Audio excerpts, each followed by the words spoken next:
বাংলাদেশ একটি কৃষি প্রধান দেশ। একসময় কৃষিকে অনেকে শুধু লাঙ্গল, কাস্তে আর কাদামাটির সঙ্গে মিলিয়ে দেখতেন, কিন্তু সময় বদলেছে। আজকের কৃষি মানে শুধু চাষাবাদ নয়, এর সঙ্গে যুক্ত হয়েছে প্রযুক্তি, ড্রোন, স্মার্ট সেচ ব্যবস্থা, আধুনিক যন্ত্রপাতি, ই-কমার্স, ফুড প্রসেসিং, ব্র্যান্ডিং এবং রপ্তানি। তাই কৃষি এখন কেবল একটি পেশা নয়, এটি একটি সম্ভাবনাময় শিল্প। আমি আপনাদের আজকে এমন একটি গ্রাম ঘুরে দেখাবো যে গ্রামের মানুষের প্রধান পেশা হচ্ছে কৃষি। আমরা আগে যে সবজিগুলো শীতকালে খেতাম, সেই সবজিগুলো এখন গ্রীষ্মকালে পাওয়া যায়। কৃষকের অতি যত্নে গড়ে তোলা এসব সবজি খেতে যেমন সুস্বাদু, তেমনি পুষ্টিগুণে ভরপুর।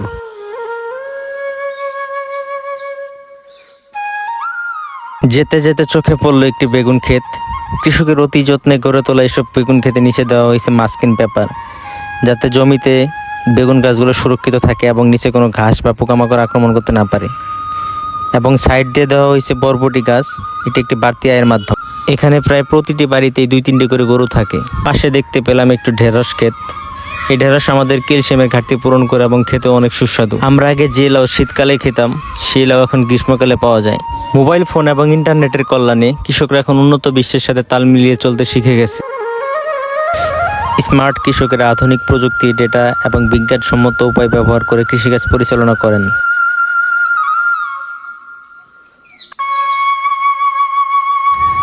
এটিকে কোনো ফুলের বাগান ভেবে ভুল করবেন না। এত সুন্দর যে বাগানটিকে দেখতে পাচ্ছেন, এটি একটি সবজি বাগান এবং এই বাগানে কৃষক অতি যত্ন সহকারে যে ফসলটি ফলিয়ে থাকেন তাকে বলা হয় স্থানীয় ভাষায় ধুন্দল। এবং তার পাশে রয়েছে পুষ্টিগুণে ভরপুর লাল শাক, যা খেতে খুবই সুস্বাদু। এই যে পলিথিন দিয়ে মোড়ানো ঘরটি দেখতে পাচ্ছেন, এগুলো কোনো সাধারণ ঘর নয়। এখানে বিভিন্ন ফসলের চারা উৎপাদন করা হয়, যেমন বেগুন, মূলা এবং অন্যান্য শাকসবজি।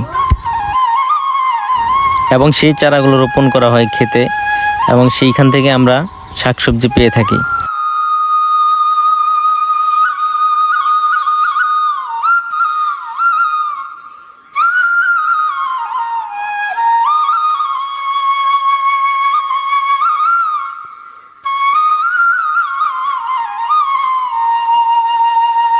এর পাশে লাগানো রয়েছে পটল ক্ষেত। এই পটল ক্ষেতগুলোতে অনেক বেশি পরিমাণ পটল ধরে থাকে এবং দেখতে খুবই সুন্দর লাগে।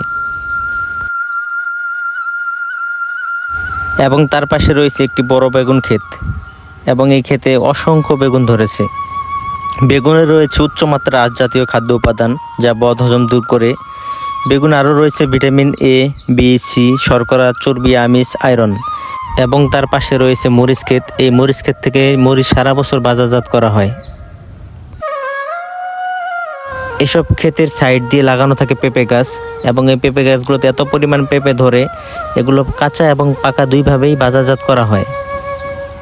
পুকুরের পাড়গুলো অযথা ফেলে না রেখে এখানে চালকুমড়া গাছ লাগানো হয়। এগুলো নিজেরা খাওয়ার পাশাপাশি বাজারজাত করে অধিক মুনাফা লাভ করে কৃষকেরা।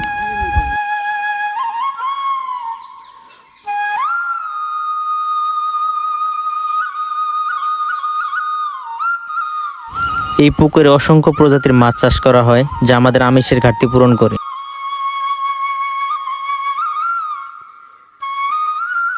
এবং পুকুর পাড়ে লাগানো থাকে কলা গাছ।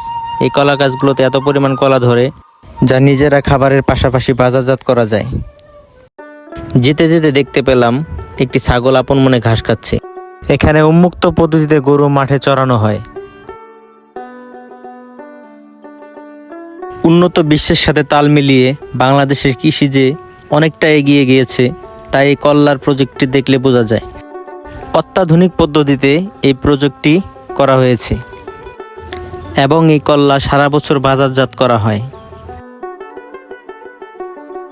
যদিও কল্লা অনেকের কাছে অপছন্দের খাবার, কিন্তু এই কল্লার উপকারিতা শুনলে আপনি নিজেও অবাক হয়ে যাবেন।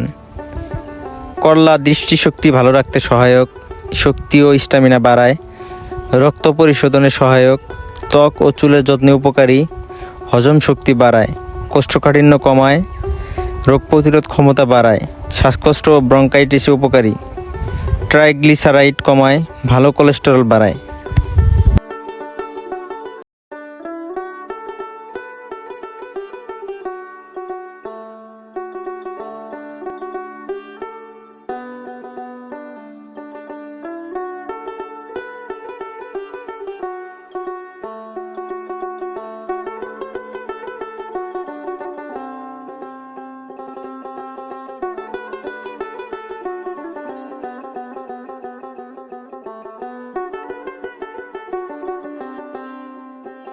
এবং তার পাশে রয়েছে একটি চিচিঙ্গা ক্ষেত। এই চিচিঙ্গা মূলত লাউয়ের সাথে সাথী ফসল হিসেবে চাষ করা হয়েছে।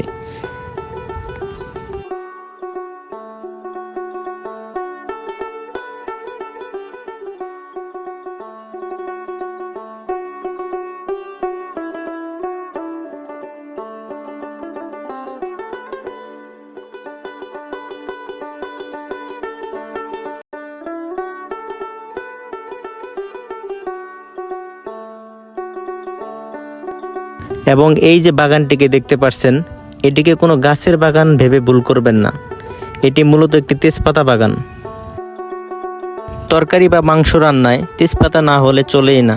বলা হয় এই চমৎকার গন্ধ তরকারি, মাংস বা বিভিন্ন খাবারে আনে বাড়তি স্বাদ। এমনকি তেজপাতা চা আমাদেরকে শরীরকে একটা ঝরঝরে অনুভূতি দেয়। এবং তেজপাতা আমাদের কিডনি রোগ দূর করে, দাঁত সাদা করে এবং হৃৎপিণ্ড সুস্থ রাখে।